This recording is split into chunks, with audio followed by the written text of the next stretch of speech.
Welcome to the Clause YouTube channel.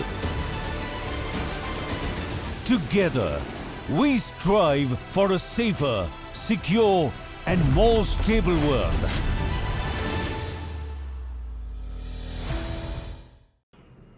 Hello and welcome to another episode of Clause's webcast series. Here we take current news events and delve deeper into it with our guests to get a better understanding of the subject. Today we will be discussing the recently finalized Israel-Hamas ceasefire. The deal went into effect on January 19th and has put a halt to one of the most devastating wars in West Asia. Joining us today to talk about this are two absolute experts on West Asia. I'll take a quick minute to introduce our guests. We have with us Dr. Manjari Singh. Dr. Manjari Singh is a subject matter expert at CENJOWS, focusing on contemporary Middle Eastern affairs and India-Middle East relations. She is also a co-committee member of the Greater West Asia Forum and has authored the book India and the Gulf, A Security Perspective. Welcome, Dr. Singh. Thank you, Aishwarya. Our second guest today is Dr. Stanley Johny, who is the international editor at The Hindu and has visited the region several times and reported on it throughout the war. He is an authority on West Asia and has recently published a book on the subject called Original Sin, Israel, Palestine, and the Revenge of Old West Asia. Welcome, Dr. Johny. Thank you. Thanks for having me here. So I think we can jump straight into it. We're talking about the Israel-Hamas ceasefire deal. We know the deal was finalized and both parties have agreed to follow the terms that have been laid out in the deal. But it seems to be a very fragile, sort of delicately drafted deal. So if you could give us a brief overview of what exactly this deal is, just a summary of all the three phases that are there, and what, in your opinion, is the sort of logic or motive behind the way this deal is structured. I think we can start with you, Dr. Manjari. Okay, we can start with Dr. Manjari. Okay. So if you look at it, like you have rightly pointed out, that it seems like a very temporary kind of a deal, it's not going to be long-standing especially because of the third phase that has been discussed. I mean, we all know that there are three phases in this ceasefire deal that have been discussed. And as we also know that this was first formalized in May 2024. So it already took about 8 months for it to get implemented. Now there are three phases to this deal. The first phase is obviously the hostage and the prisoner exchange, and it will also kind of kind of involves the redeployment or the deployment of the Israeli forces from central Gaza towards the buffer zone, right? So that is the idea. And second thing that it is also talking about is the humanitarian efforts that can be, given to the Gazans. So this is the first phase. The second phase, if you look at it, it is also talking about the establishment of some kind of peace. I mean, how the people of, people could return to northern Gaza. That is the deal. And again, it is talking about not the full-scale kind of, retreat from Gaza of the Israeli forces, but it talks about, again, some kind of displacement of the Israeli forces towards the border. So that is what it talks about. And again, it is also talking about the, the reconstruction efforts that are going to be, happening in Gaza over a period of time. Now, the third phase is the most controversial phase, because there it is talking about, again, some of the remaining hostages that will be released by Hamas. But it also talks about the handing over of the governance of Gaza to unspecified, governing bodies, authorities. So that is something that is not fixed yet. It is not known that who this authority will be. And third phase will also kind of see a kind of the long-standing effect of this deal, because this is where both Hamas and Israel, I think, will not be supporting each other, right? Because it will, from the Hamas side, it will be about Hamas taking the control of Gaza again, and Israel would not want it. So who is going to sit at the decision-making table from the Palestinian side is going to be something which is going to be important. So these are the three phases, And that's why I feel that it is temporary. It is mostly about the ceasefire in this particular, in this particular war. So it is a deal between these two parties. But if you talk about the peace deal is it's a long way process. It's not going to happen anytime soon. So this is my take on the. Dr. Johny, your thoughts? Yeah, I completely agree with what Manjari has said, because this is now, it's kind of it's a short-term agreement, and there is a fair chance of the first phase being implemented. I think both sides are pretty serious about the first phase, because Israel will get some 33 hostages back, and Hamas will get some 1,000 Palestinian security prisoners out of the jails. And this will last for 42 days. And in the second phase, both sides will exchange more prisoners and hostages. But exactly, I mean, as we discussed here in the third phase, two key elements here. One is that, see, when Israel went to the war, Israel had two declared objectives. One is to destroy Hamas, the other is to secure the release of the hostages. But after 15 months of the war, yes, we have seen the near total destruction of Gaza Strip. Some 46 to 47,000 people, it is a conservative estimate, have been killed.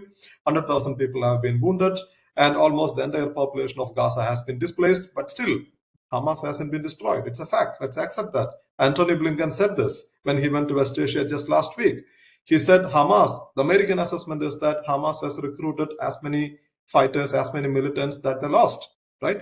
So at the end of the day, Israel had to cut a deal with Hamas to get at least these 33 hostages out of Gaza in the first phase, right? So, and Wall Street Journal has a story today, if you go check the website, that Hamas is back in control of Gaza. AP ran a story yesterday, Hamas is now controlling what is left of Gaza. So which means after 15 months of fighting, Hamas is still remaining. Okay, Hamas's infrastructure, militant infrastructure has been degraded, destroyed. But it remains as an insurgency, it remains as a force. So if Hamas remains as a force, how are you going to implement phase 3? Because Israel wanted to destroy Hamas. It hasn't met its objective.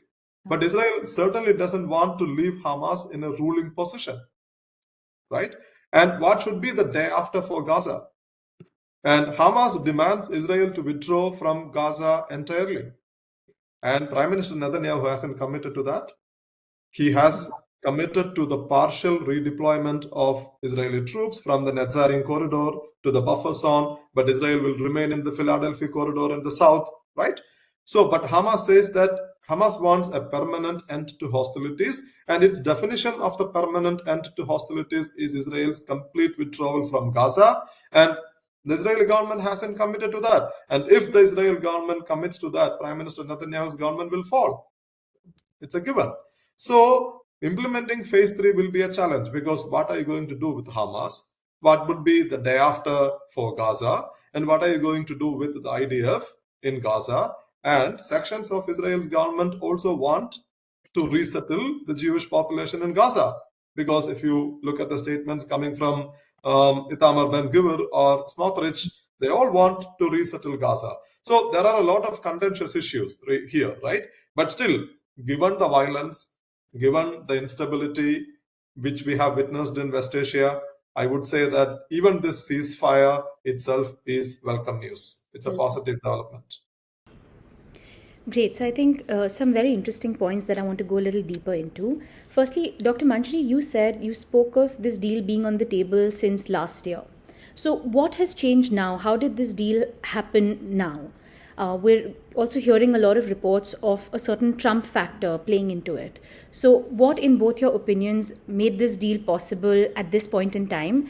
And what were the roles of both Presidents Biden and Trump in making this deal happen? That's a very valid question, and there's not just one answer to it. There are many factors, many underlying factors. Trump factor, of course, is one of the decisive factors, because as he was, in December, he had already said that once I come to power, I want the hostage deal to be complete. I don't want to come to power with the looming threat of hostilities between Israel and Hamas. So he had already committed to that. So yes, Trump factor is one of the reasons why why there is a fruition to this ceasefire deal. But other than that, there are many, factors from both Hamas's side as well as from Israel's side. If you look at from the Israel side, the people are weary of the war now. Everybody is like, tired of this. There's a war fatigue in Israel that is there. So that is one factor. The other factor is that the economic, the entire budget is shifting towards military spending. So that is also one of the, if you look at the cost of living and everything has increased in Israel. So that is also one of the reasons why the government, the administration in Israel is under pressure to, kind of end the war too soon. So that is the thing. And the third thing is that, there are many factions in Israel itself, especially the centrist and the leftist, opposition leaders, who have asked for an immediate solution now, because already 15 months have passed. So they are asking for a solution to the problem. And third thing, and what Dr. Stanley Johny had already pointed out, that it has not led to, these continued military operations have not led to anything substantial other than destroying the Hamas infrastructure, right? So that is also one of the factors which has resulted in kind of, pushing this deal from the Israeli side. From the Hamas side, if you look at it, they have lost their command and, control capabilities. They have lost most of their, rocket launching capabilities. They have also lost most of their very efficient leaders in this war. And on top of it, there is a Syrian crisis which also kind of has weakened the excess of resistance, so to say. So these factors from the Hamas's side have also, and of course there is a rising humanitarian toll. So I think these are the factors which have resulted in kind of, the parties involved taking this deal, the ceasefire deal, into action. Yeah, I just want to add a couple of points. One thing is that regarding the US approach towards this crisis was that, yes, Biden administration has been in the forefront of pushing for the ceasefire because Biden had called for a ceasefire. He has been calling for a ceasefire for quite some time. But one problem with Biden's policy was that on the one side, he unleashed his diplomatic efforts, and on the other side, he continued his military support for Israel. So that kind of, he refused to use his leverage over Israel, and result was that the war continuing forever. But then with the prospect of Trump coming to power, yes, his policies are not going to be different. If you look at the first Trump administration, he is as pro-Israel as anybody else, right? But at the same time, you can see that, as Dr. Manjari said, Trump had said that all hell will break loose if there is no ceasefire by the time he takes office. That is one thing. Secondly, Trump's envoy Steve Witkoff played an important role in the negotiations because Times of Israel had reported, quoting Arab officials, saying that Steve Witkoff managed to achieve in a single sit-in with Prime Minister Netanyahu what Biden had been trying to do for a whole year. So that's the role. Both the Biden administration and the Trump team had played a role in achieving the ceasefire. And I'm then, sorry. If you could, Dr. Johny, elaborate a little bit more about the Steve Witkoff point about, the role that he played. Why was that so influential? What was the Trump factor in this deal that made Israel and Hamas both, mainly Israel, more willing to sort of sign on to the deal and agree to a ceasefire that was drawn out in such a way? so we don't know what kind of pressure tactics Steve Witkoff used over Netanyahu. We knew that he met all the negotiating teams, and we have Arab officials saying that Steve Witkoff played a major role in persuading Netanyahu to accept the ceasefire deal. But we can try to understand what Trump stands to achieve from this, or let's try to understand Trump's point of view. Okay, as I said earlier, we have no misperceptions about Trump's policy towards this crisis. Trump is as pro-Israel as any other American president. Trump is the one who moved the American embassy to Jerusalem. Trump is the president who tore down the Iran nuclear deal. And one of the first executive orders was to remove the sanctions on the settlers in the West Bank, which President Trump had taken. But at the same time, the conflict had an economic cost. There was this long ongoing instability in West Asia, right? And this West Asia, and there is a possibility that if this crisis continues, there is always a possibility that this crisis in Gaza could spill over into a larger regional war.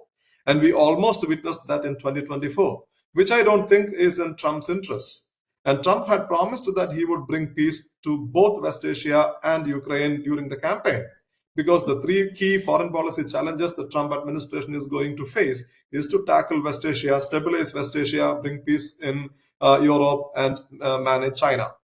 So he basically wants some stability in West Asia. He doesn't want an open war. An open war means the inflationary pressure will go up. That is one thing. And then secondly, as long as the war continues, the Houthis will continue to target ships in the Red Sea, which has actually pumped up the freight charges, which also has an inflationary pressure on the US economy. So if you want to quieten the Red Sea traffic corridor, if you want to resume normal traffic to the Suez Canal, actually you need a ceasefire in Gaza, because you look at the first statement that came out of the Houthis, they say that they will stop targeting ships in the Red Sea corridor. They will only target Israeli flagged ships now. This is what they are saying. So there is actually a geopolitical angle and an economic angle to Trump's approach towards this conflict. Okay, so he wants some kind of a stability to return to West Asia. So I think that is what drove him, and he of course he wants to get the American hostages out. So you can see multiple factors. I think that if you look at it from that point of view, the Trump team had played a major role in it. But we don't know the specifics of the pressure tactics Steve Witkoff used over Netanyahu. All right. But if So, I may add to it, yes. if you look at the U.S. Secretary of State's comments, Marco Rubio's comments, before he took over, he had said that he is going to kind of lift those sanctions which were laid on the Israeli settlers, right? Yeah. That is, if that is going to happen, and there is a perceived threat that this ongoing tension may shift towards West Bank, because already there is concerns about the Trump administration coming to power and these sanctions being lifted. So if that happens, that is where we are getting into more trouble. So at one level, of course, you want to end the crisis, you want a stable Middle East, but on the other side there is also a threat of this entire crisis being expanded to what it is now. So if it shifts to kind of in West Bank, then Jordan is also going to be under threat, because Jordan already has most of majority Palestinian population, and they do not want an unstable West Bank, because that means that they will have more Palestinian populations in their territory. And they have also declared, the foreign minister of Jordan, they have also said that if that happens, this will be considered as an act of war from Israel's side. So we don't know. The ceasefire deal, it is a very good effort in the contemporary times, but on the other hand, it also kinds of raises many questions on how this war is going to kind of seen in the coming years. Sure. And I think that's sort of a good pivot to talk a little bit more about the regional actors. So I want to start. We spoke a little bit about Hamas and the Houthis. So can we talk a little bit about Iran and the axis of resistance, all the groups? There's a lot of reports that suggest that they've been hit and that they've lost a lot of key leadership, that they are weakened, but we don't see them actually losing any real control in the region. Like we spoke about Hamas, we spoke about all the other groups. So what, in your opinion, is their current state? How do you sort of perceive their position, their power in the region? And do you think that they are actually seriously weakened, or is this just sort of a little bit of regrouping, and that how will they sort of emerge from this situation? For the time being, yes, there is some kind of weakening happening. But on the other hand, if you look at it, it's not going to be very long standing. They are going to regroup again, because there is no military solution to this issue, right? Because the ideology, the geopolitical standpoint, and on top of it, you have supporters from the international community also, right? There is a quartet being formed with Iran as well. They have formed a quartet with Russia and China and all of these actors. So that is also one of the factors. So it's not like they are going to stop at that, because at the end of the day, weakening of resistance is not going to be in support of because they are fighting two front war. They are fighting the Arabs also on one hand, and they are fighting the Israelis also on the other hand. So this weakening for a long time is not going to, sustain them for long. So which means that they will have to, recalibrate themselves in order to, kind of be relevant in the region, be remain as a regional power. Yeah, the That's axis one. has been weakened, but they haven't been defeated. So that is, that is my takeaway, because weakened means, yes, Hezbollah lost Hassan Nasrallah, Yeah. Paul Shukur, and a lot of other top leadership. And they played a major role in building Hezbollah what it is today. So they lost their entire top leadership. That is clearly a setback. And Hezbollah has also lost a lot of its missile capabilities, right? And a lot of fighters as well. But despite 1 month of active bombing and also of ground invasion, Israel made very little advanced progress, even in southern Lebanon. And when Israel launched the war, I was in southern Lebanon in April when this war of attrition was going on between Hezbollah. I was in the north. I was on the northern Lebanese border. So at that time, Prime Minister Netanyahu and Yoav Gallant, they repeatedly said that they wanted to destroy Hezbollah. They want to crush Hezbollah, and they want to make sure, they want to create an environment so that the roughly 70,000 Israelis who were displaced from Upper Galilee region should be able to return home. This was the declared objective of the state of Israel. And after, let's say, 12 months of war of attrition and 1 month of active fighting, which included Israeli invasion of the south, Prime Minister Netanyahu accepted a ceasefire, and the possibility of the displaced Israelis going back to the north is still not there. They are still refugees. They still live in their settlements, right? So they haven't met their objectives. And Israel is expected to withdraw from the whole of southern Lebanon by the end of this month, right? But at the same time, you see the fall of the government in Syria, which is a clear setback for Hezbollah, which is a definite setback for Iran, because Syria was the land bridge between Hezbollah and Iran. Now that Syria is gone, HTS is in power. HTS is a Sunni extremist organization, which doesn't have anything to do with the Iranians. So this is clearly a setback for Iran and Hezbollah because the land bridge is gone. Okay, they might try to revive it. Whether they would be able to do it is something that we have to wait and see. But at this point of time, this is a setback for the Iranian, this is a setback for Russians, which also explains why Russia and Iran were in a hurry to bolster their defense partnership. Because, the Iranian leader was in Moscow. He met President Putin. They announced a new defense partnership. So the Russians have anyway lost Syria. They don't want to lose the Iranians, right? So Iran has been weakened because the axis has been weakened, but they are not yet out. And Iran is trying to establish better, more vibrant economic relationship with the Chinese and a better strategic partnership with the Russians. And the third point is that the Houthis are still very powerful because the Houthis are not like Hezbollah in Lebanon. Hezbollah's advantage and disadvantage is that it is in a firing range from Israel. It is an advantage because it can continue to target Israelis, and it is a disadvantage because the Israelis can come and bomb you. But the Houthis are some 2,000 kilometers away, and they control half of the country. They control Sana'a, the capital of Yemen. They control the Red Sea coast. They control Hodeidah and several other ports. So they don't want any land bridge to connect with the Iranians. They can get supplies from Iran through the Arabian Sea and to the Red Sea.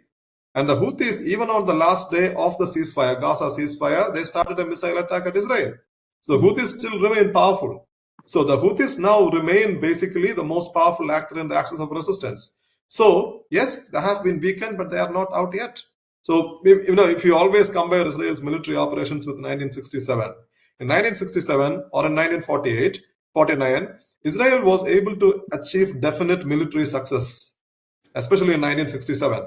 But that time is gone. Now Israel managed to degrade the military capabilities of its enemies, but Israel failed to achieve definite victories against its enemies. That's what we are witnessing. Right. I also wanted to touch a little bit about on Israel and the relationship between Israel and Saudi Arabia. We saw that there were already some sort of deals happening before October 7th, and but since then there was sort of a pause on everything. Do you think there will be a revival? How do you think these two countries will approach their ties, their bilateral relations?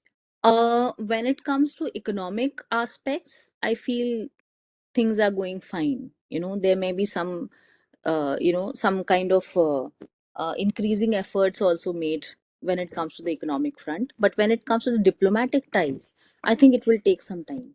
It is not going to happen anytime soon because, of course, the Saudis also are under the pressure from the domestic population as well as because they are a regional power.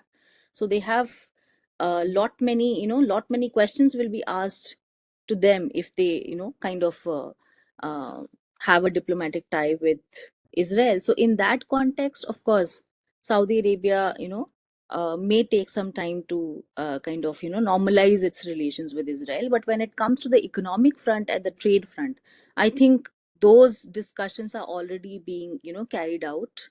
And I was recently in Abu Dhabi, and that was the first talk on IMEC that had happened. So, and Saudis had also participated. So you can see, some kind of, this thing happening.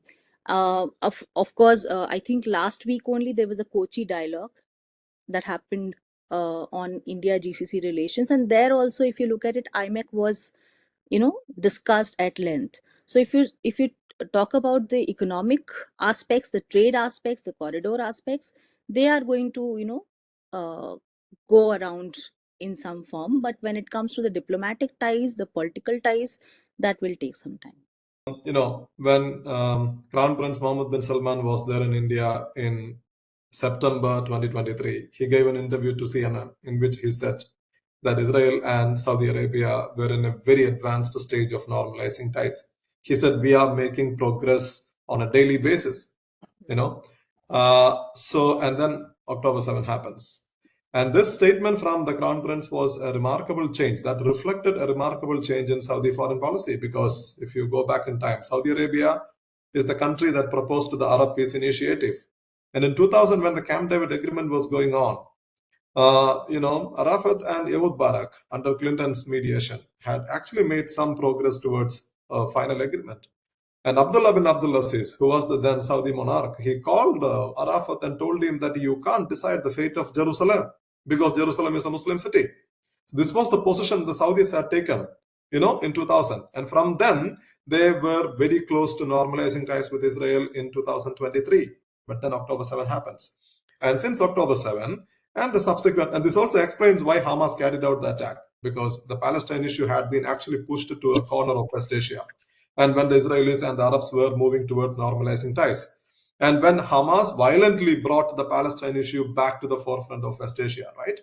And now, if you look at Saudi statements, there are statements issued by the Crown Prince, there are statements issued by the King himself, and the Foreign Minister, repeated interventions by the Foreign Minister, and there are statements issued by the Foreign Ministry.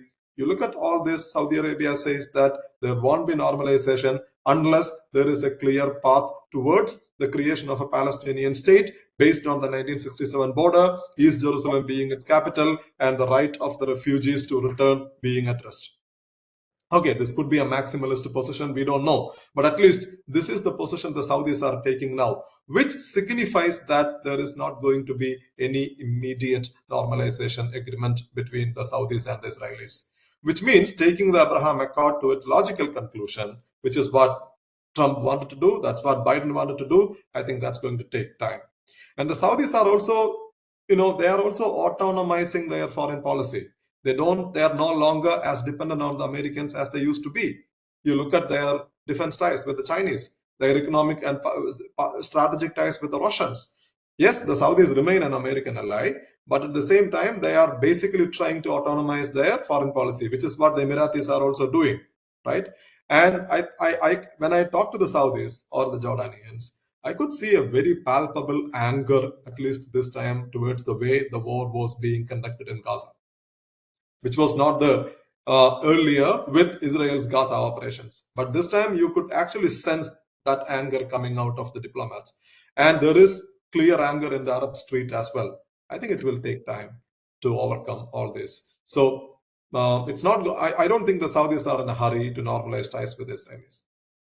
But do you think that this, like we spoke a little bit about how economic ties may still materialize? We could expect cooperation when it comes to IMEC. Do you think we can expect Israeli-Saudi coordination on that? And how do you think the work on the corridor is likely to pick up now that there is some semblance of peace in the region?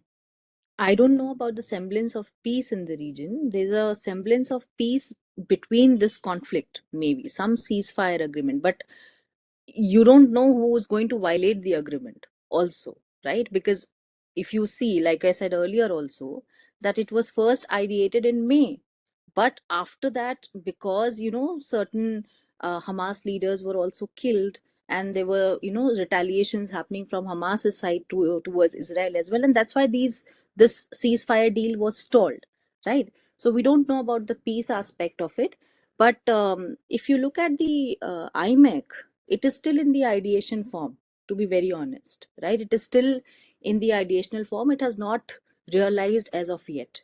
Talks are going on, of course. See, even if the IMEC corridor, if you look at it, it also has three phases. The first phase is between India and the Gulf. The second is between Gulf and Israel, within the Middle East, that is. And the third one is with Israel to Europe, to Greece, right? So this is how it has been planned.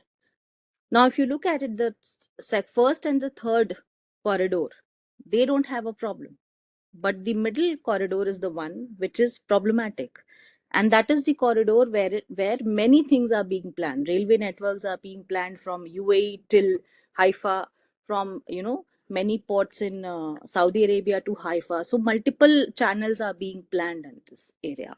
Now, even if it is economic prospects are ascertained, even then, because it is going to be a critical infrastructure. If you look at it, there are multi stakeholders involved in this project.